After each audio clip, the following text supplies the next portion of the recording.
Olá, alunos! Estou aqui novamente, sou a professora Tânia Periotto, da disciplina de Leitura e Produção Textual. Estamos agora com o tópico 2, para escrever bem, da unidade 2. Vamos então aos nossos estudos. A forma como nós nos expressamos, ela é resultado das nossas vivências e interações sociais. Então, a forma como eu converso, como eu me expresso, ela é resultado das minhas interações sociais e das minhas vivências. Então, se eu tenho uma experiência de uma linguagem mais coloquial, do dia a dia, que eu não tenho muita preocupação de falar o português correto, conjugação verbal, usarmos os mecanismos gramaticais e lexicais, lá retomando já a nossa unidade 1, o que acontece? Então eu vou usar qualquer tipo de vocabulário, entrar para dentro, sair para fora, qualquer coisa eu vou substituir por uma outra palavra, por uma gíria. Isso vai o quê? Limitando a minha forma de expressão, o meu vocabulário fica reduzido. E aí, lembra que eu falei lá das estratégias cognitivas? Que eu tenho lá os meus conhecimentos já acumulados, eu vou deixando eles guardadinhos e não vou explorando, eles ficam lá esquecidos. E aí eu vou colocando qualquer coisa para substituir a palavra desde que eu me faça entender. Mas e quando você chega numa situação que você precisa expor uma ideia, fazer uma apresentação de trabalho, ir lá fazer uma entrevista de trabalho, e aí, quando alguém pede para você, me fala um pouco de você. E aí você vai ficar o que, gente? Você vai ficar igual a ilustração que está posta aí no slide de vocês. Como é que você vai coçar a cabeça? Como é que eu vou falar? Quais são as minhas características? Ah, mas eu vou falar de mim? Então, é isso que diferencia uma pessoa da outra. Essa habilidade que eu tenho de articular as palavras, de construir todo um pensamento e organizá-lo através da fala e me comunicar de forma diferenciada. Eu preciso ter clareza, eu preciso falar de forma objetiva e organizado, ter uma lógica de raciocínio, ter coerência e coesão, que foi o assunto que nós tratamos na unidade passada. O vocabulário adequado e também usar frases curtas e pontuadas. Vamos observar este exemplo aqui, e até cômico. Olha só, a garota disse assim, pegue o meu carro, por favor. E aí o rapaz disse, um Celta cinza, né? Aí ela disse, não, o céu está azul. Ah, mas não é um Celta cinza? Observe que aí, na forma de expressão e de colocar a vírgula, o que aconteceu? O carro Celta, que era cinza, foi entendido pela garota, que é como se fosse o céu. O céu, onde fica lá o sol, né, e a lua, o céu está azul. Então, uma vírgula mudou todo o contexto e o entendimento. Então, um dos requisitos para você escrever e falar bem é a clareza, que envolve todos esses itens que eu coloquei aqui para você. Mais um dos requisitos, e aliás, vamos colocar aqui mais um exemplo que eu achei super interessante trazer aqui para vocês, é esse exemplo com falta de clareza, além do Celta cinza e o Celta azul. Foi enviado um bilhete para as mães dos alunos numa escola, e aí existem alguns assuntos e alguns termos que são específicos para o ambiente escolar.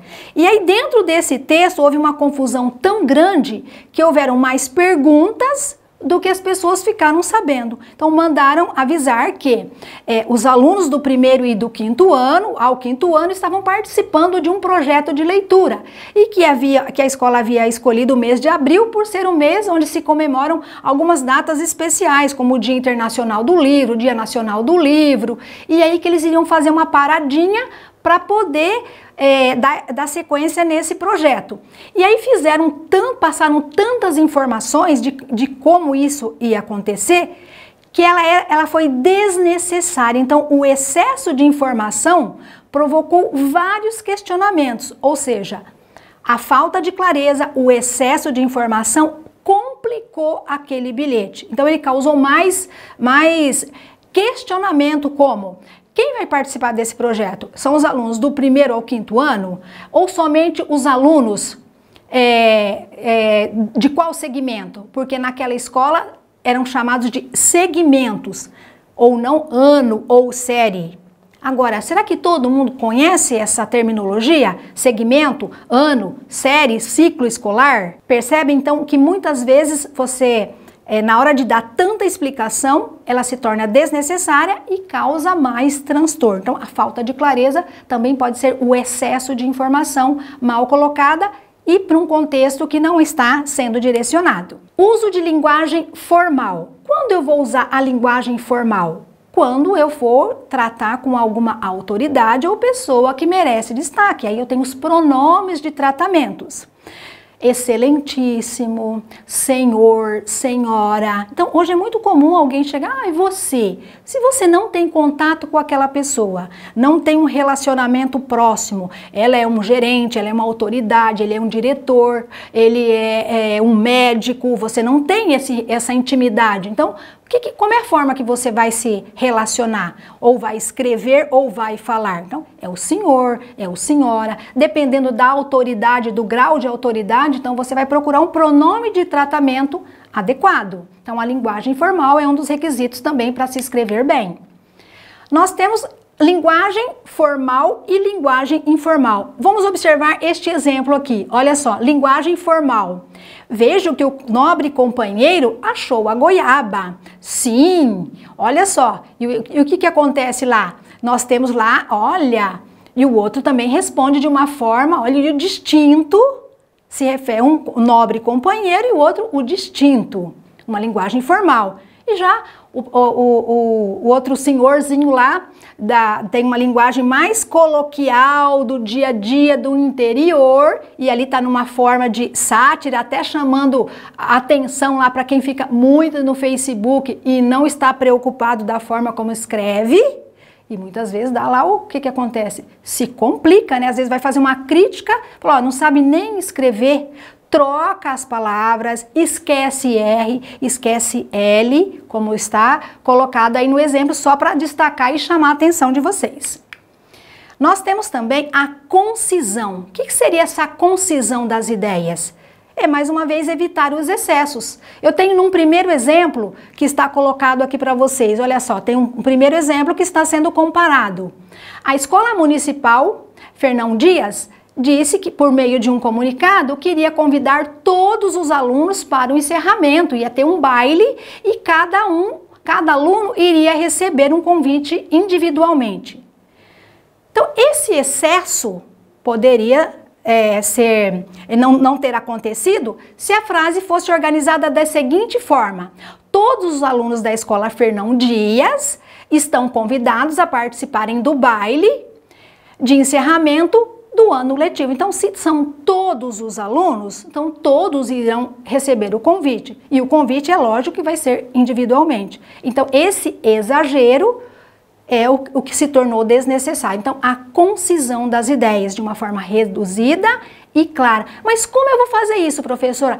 Releia o parágrafo que você escreveu. Releia o texto todo. Então, dá para abreviar? Dá para sintetizar? É isso que vai provocar a concisão no seu texto. A objetividade. Onde eu quero chegar? Para onde eu vou? Então, se eu tenho lá sujeito, é para quem eu vou enviar? É para onde eu vou enviar? Com quem eu vou falar? Então, eu preciso construir uma frase ou dentro de um texto sabendo onde eu vou colocar vírgula, onde eu quero chegar e qual é o meu propósito, evitando a ambiguidade, ou seja, eu vou reduzir os excessos também. Observe então que essa questão de exceder, colocar um monte de informação, isso se torna desnecessário e prejudica o seu texto e a mensagem ela vai chegar de forma trocada. Olha só, correção gramatical, linguagem adequada, ortografia, pontuação, colocação pronominal, regência verbal, olha lá, conjugação verbal e o domínio da expressão escrita padrão. Olha só lá um exemplo que eu com certeza tem muita gente que faz confusão. Olha só, neste exemplo, o que a garota coloca lá? Fez as unhas, um esmalte maravilhoso, e aí na hora que o esmalte tá lá bem bonito, ela dá vontade louca de ir no banheiro. Então, não existe ir no banheiro, porque se você vai a algum lugar, você vai ao banheiro. No caso deste exemplo, é ao banheiro. Se você vai a algum lugar. Então, você não vai no lugar, você vai ao lugar. Então, ao banheiro, ao cinema. Então, quem de repente está usando o no lugar aí do ao, vamos corrigir rapidinho, porque isso dói no ouvido. Correção gramatical. Olha só. Um outro erro aí e que as pessoas costumam usar muito sem perceber. Vejam bem, temos aí esse exemplo, olha, que vocês podem olhar e acompanhar comigo. No exemplo, olha, vamos massacrá-los? Vamos. Vamos arrasar eles? Vamos. Mas antes, vamos acertar o pronome. Então, qual seria a forma correta? Vamos massacrá-los? Correto. Vamos arrasá-los. Então, o eles, nessa colocação aí do pronome, eles, então, los, arrasá-los. Se fosse elas, arrasá-las. Então, colocar o pronome corretamente. Isso faz a diferença na hora que você fala.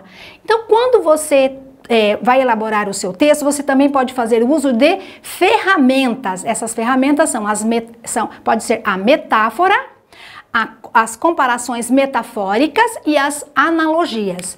Com relação à metáfora, é uma forma figurada que eu vou utilizar para passar a mensagem. Exemplo, o suco está um mel, Paulinho é um gato. Quer dizer que Paulinho é um gato? Gato felino ou ele é um gato porque ele é bonitão? Olha só, então, é essa linguagem figurada que é a metáfora, tudo isso você também pode utilizar quando você elabora o seu texto, até para atrair a atenção de quem vai ler, dependendo do contexto. Temos aí alguns exemplos que vocês também podem observar, olha só, na sexta-feira eu mato no peito. E aí depois, no final da semana, o que eu faço? O resto da semana eu empurro com a barriga. Então tem todo um intervalo aí durante a semana, mas o que ele quer dizer? É uma forma metafórica de como a pessoa conduz a sua semana, as suas atividades profissionais. A comparação metafórica é também uma linguagem figurada, mas existe uma comparação. Vejam bem, a toalha ficou fofa como o algodão. Esse biscoito está duro como um pau. Então, eu tenho uma forma de comparação. O como, existe a comparação. A toalha está fofa como o algodão. Isso cabe para a comparação metafórica. Nós temos também, olha só, esse pequeno exemplo onde a mulher faz toda uma comparação lá com o Armando com a relação. Olha, Armando, o amor é como isso, é como aquilo. E aí ele não entende nada, mas quando ela faz a comparação, olha, Armando, o amor é como o motor do carro. Aí quando faz a comparação, lógico que aí está fazendo uma sátira. Aí ele passou a entender. Percebe então? A metáfora é uma linguagem figurada e a comparação metafórica é quando tem a comparação e a palavra como, existe uma associação para se comparar. E eu tenho a analogia, é a relação de semelhanças em situações diferentes.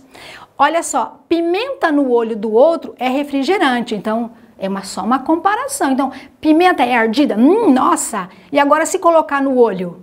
Olha, então, mas é no olho do outro, não dói no meu. Então, é uma analogia. Em qual situação? Aqui não se está se referindo ao uso da pimenta, mas assim, olha, se fosse com você, você não estaria sofrendo. Mas quando é no olho do outro, parece que é refresco. Então, é uma situação de analogia, de comparação de uma forma figurada. Olha só, eu tenho mais um exemplo aqui, ó. Mais sujo que pau de galinheiro. Nossa, a vida daquela pessoa lá é mais suja do que pau de galinheiro. Tá falando que a pessoa mora num galinheiro? Não, mas está dizendo o quê? Que a situação de vivência não é favorável, deve ter aí algumas complicações aí. Então, olha, é complicada essa vida aí. Então, nessa situação de analogia. Observar, então, quando a estrutura de um texto eu preciso pensar nas etapas, como vai acontecer e tudo isso vai repercutir em como eu vou escrever e falar bem. Fiquem atentos a isso e façam a diferença na hora de escrever e de se comunicar. Ok, pessoal? Até o nosso próximo encontro.